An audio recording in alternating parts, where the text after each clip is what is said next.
はい、どうも、ときまるです。今日はレンズについてちょっと話していこうかなと思います。で、今日ご紹介するレンズはこれですね。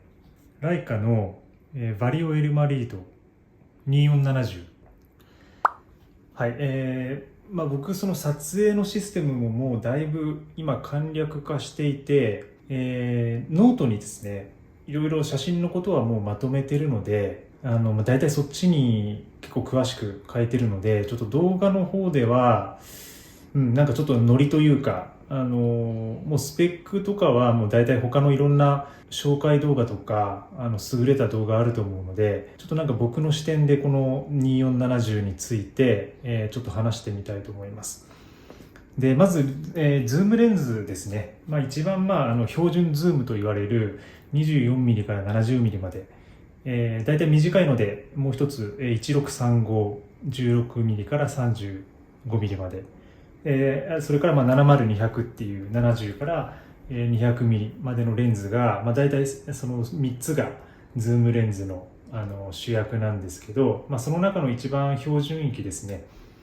で僕は撮影の内容がやっぱ人物とかがほとんどなので、基本的にもう標準域だけで仕事も、プライベートも撮ってる感じです。でこれは実はシグマから同じようなものが出てるんですけど、今ライカって、使ってる方分かると思うんですけど、L マウントアライアンスって言ってですね、マウントのアライアンスを今3社で協業しているような状況になります。ライカとパナソニックとあとシグマですね。でこれどういうことかというと、このマウント部分をもう共通にして、同じレンズをどのカメラでも使えるようにしましょうよみたいな、そういう協力関係が結ばれてるって感じです。で実はこれもメイドインジャパンなんですよね。メイドインジャパンで、その本家からまたちょっと別の、見えますかね、メイドインジャパンって書いてあるんですよね。だからおそらく、シグマの工場で作られてるって言われてはいるんですけど、僕がこっち選んだのは主に2つの理由があって、まず1つは、この見た目ですね。見た目です。SL っていうカメラ、SL 用のレンズなんですけど、カメラとのマッチングが、やっぱりいい。このライカの書体とかですね、フォントってもう全部デザインされてるので、なんかそういうのが気分的に好きだなっていうのが一つです。でもう一つは、やっぱシグマのレンズよりも、値段もちょっとするっていうのもあって、クオリティですね。この外観のクオリティとか品質がやっぱりちょっと質感いい感じに仕上がってるかなと思います。実際シグマのものも触ったことあるんですけど、そうですね、防塵防滴で雨も割と大丈夫っていうところとか、あとかっちりと、してます。結構硬い感じ。ただその分若干重量ももしかしたら重くなってるかもしれないんですけど、すごくかっちりしてる感じ。もう一つ、純正のレンズを選ぶ理由として、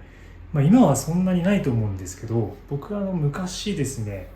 それもキヤノンとかでシグマのレンズを使ってたことがあるんですけど、やっぱりどうしてもフォーカスが、これ個体差もあると思うんですけど、純正より遅い経験をしたことが多々あってですね、でそれからもう結構純正信者みたいな方向になりました。安定感っていう意味では、ちゃんとボディとチューニングされて作られてるので、やっぱり純正の方がフォーカスの安定感はいいのかなっていうのが、経験上あります。そういうわけで、バリオエルマリートの2470を使っています。はい。で、ちょっといくつか、写真を、この後セレクトして、ちょっと動画の中で載せようと思うんですけど、どの焦点距離でももう遜色ないですね。もういろんな、昔キヤノンとかニコンでも2470って、使ってたんですけど、これでいいかなみたいな仕事とかね、特にいろんな焦点距離が必要になるような状況においてはやっぱりこう歪みなく撮れますし、割ともうシャープに来るのですごく使えるなという感じです。ということで使ってます。はい。この今、僕大体こう 50mm を普段はつけてて、M レンズなんですけど、これ M レンズアダプター介して、前紹介動画設定動画かな、一回設定動画上げてるので、その動画もちょっと見ていただければと思うんですけど、普段こういう、ちょっと M もつけてるんですけど、これとの比較においてはやっぱり、SL のレンズの方が切れるなって感じですね。すごくクリアに映ります。その分ちょっと面白みに欠けるところがやっぱりあって、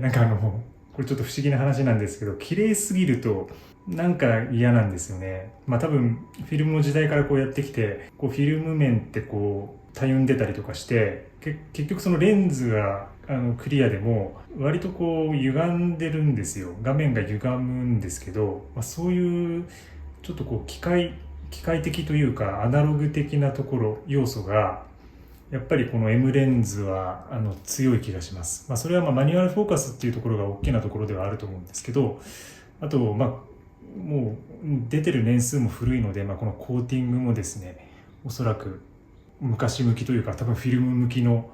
チューニングにされてるのかな。だからそうですね、切れる感じですね、2470は。ライカ Q って今新しいモデル出てると思うんですけど、最近その3が発売されたんですけど、僕Q も初代から使ってて、で初代の Q に関してはもうこれよりもすごくシャープに出るような感じでした。だからあまりにもシャープすぎてちょっと完璧すぎるカメラだと思ったんですよね。すごくフォーカスも早いしクリアすぎるんで、絵がちょっとこうクリアすぎて気持ち悪いというか、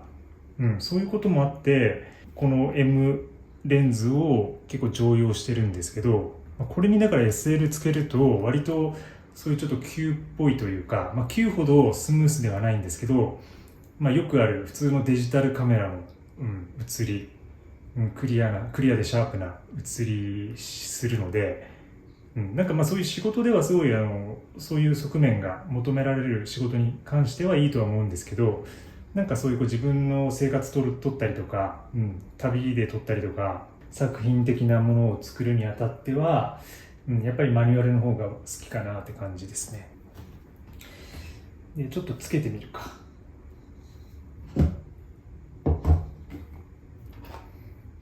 だらだらと喋っていきます。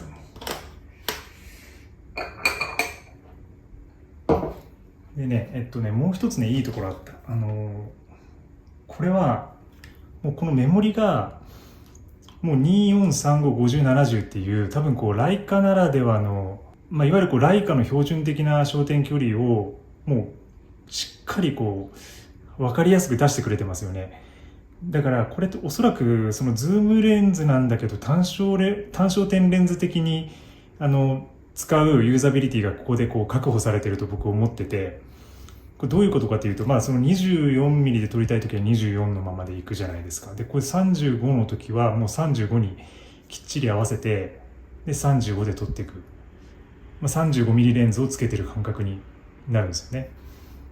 で、50の時はこの50にしてっていう感じで、そのズームなんだけど単レンズっぽく使うっていうのが僕の中での最近の、好みですね。流行りというか自分のマイブームですね。でこれ多分やってる方おそらく多いと思うんですけど、やっぱりズームレンズの弱点ってどこでもこう距離が取れる分迷うんですよ。迷って結構その締まりのない絵になったりとかしがちなんですね。広くなりすぎたりとか寄りすぎたりとかね。でもそれをこう、普段これ単焦点レンズに慣れてる人は特になんですけど、これをだから単焦点レンズっぽく使うっていう感じです。35なら35にしといて、もう変えずにこれで撮っていくって感じ。そうすると本当に単レンズ使ってるような感覚で撮れるので、すごいいい感じですね。でもう一ついいところはこういうセッティングで俯瞰で撮るときあるじゃないですか。その時にだいたいこのズームレンズってこの中のレンズ数が多いのでこう下がってくるんですよ。ここがこう落ちてくるんですけど、これは落ちないですね。まあ個体差もあるし、多分こう緩んでくると滑ってくるとは思うんですけど、僕も1年半ぐらいこれ使ってるけど全然もうこのままでいけるので、俯瞰撮影なんかの時に、焦点距離が変わらないまま撮れるので、その分はすごい楽です。パーマセルとかシール貼って使えばいいことなんですけど、ちょっとそういうとこはかっちりしてるおかげで止まってくれるなっていうのはありますね。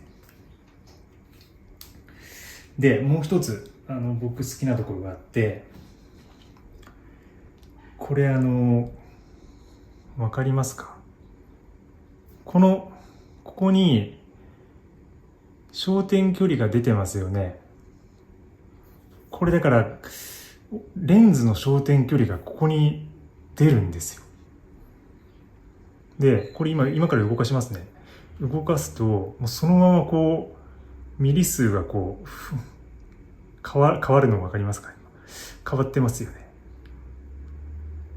でこれもだから自分の焦点距離を意識させるような作りになってて、他のカメラでも今あるのかもしれないですけど、僕今もうこれしか使ってないんで、でもこれは今まで自分が使ってたカメラにはこういうなんていうか距離をちゃんと示してくれるのなかったんで、これいいなと思いますね。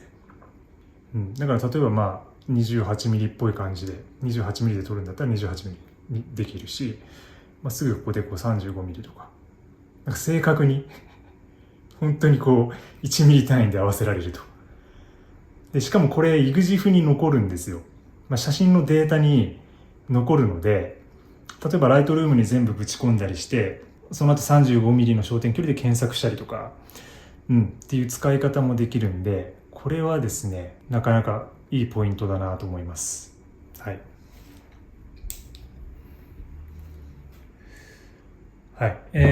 そんな感じですかね。大した内容じゃなかったと思うんですけど、一応僕が今使ってるレンズ2470についての紹介でした。ありがとうございます。今日は以上です。また次の動画でお会いしましょう。